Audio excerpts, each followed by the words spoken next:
Hello, good evening, and welcome to my lesson on teaching children how to read intervals. This is an online website called musictheory.net, and it has all sorts of tools for students to be able to identify all sorts of things that they actually are required to learn in high school as music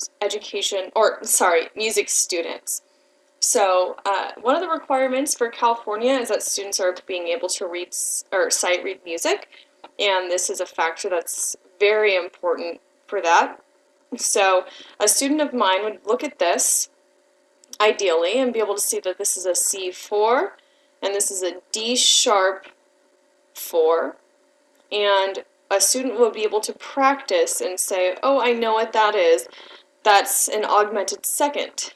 And so what they would do is this right here, the A stands for augmented, capital M stands for major, P stands for perfect, and the little m stands for minor. So let's say, for example, a student does not know what this interval is. They see that this is a second, but they don't know if it's augmented, minor, or whatever. What I would do, let's say that they think this is a major second. So they click the major second, and they realize that they're wrong. So what we would look at instead is say, okay, well, you know, there's a whole space right here, but there's this sharp right here that erases it, so that means it's augmented. So if you go along right here on the left, you click it, and you hear, oh, I'm so sorry that I didn't realize that had changed so quickly. But when you click it, it goes green, and it means that you're right. So this is more of a testing tool for students after they've taken my class, if they need to practice more. Here's another example right here. We see we have an A4 right here and an A3 right here. My students that I guide to this website would already know that these are both A's. Thus, they would know this is an octave. And so you look for the 8 right here. Well, you see this is a perfect 8, which would mean that neither of these were sharped. They were both just A's. However, a student would realize that since there's this sharp right here, it would go to augmented. They click it right here, and it would go green, and it would also play the notes for you so you can hear what it sounds like.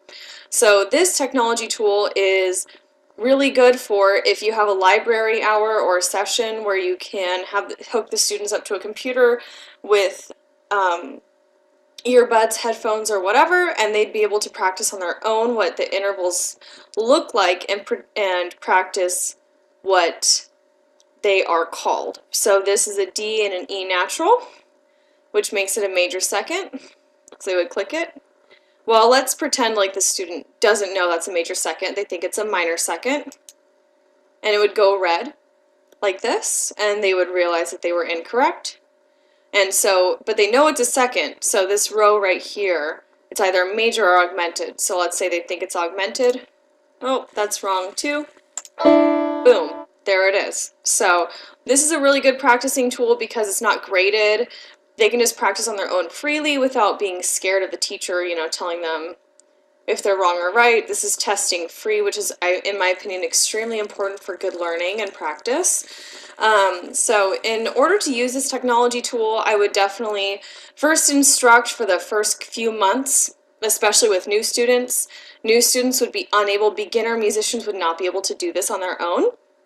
But my juniors and seniors would definitely be able to take this home and practice so that they could get into honor choirs, regional choirs, state choirs, things like that. So in my opinion, this is an extremely important tool. This website also has guides for ear training, where instead of you reading the notes and guessing what they're called, you hear them and you guess what they are instead, which is another step beyond this. So yeah, I hope you enjoyed this, and I will see y'all later.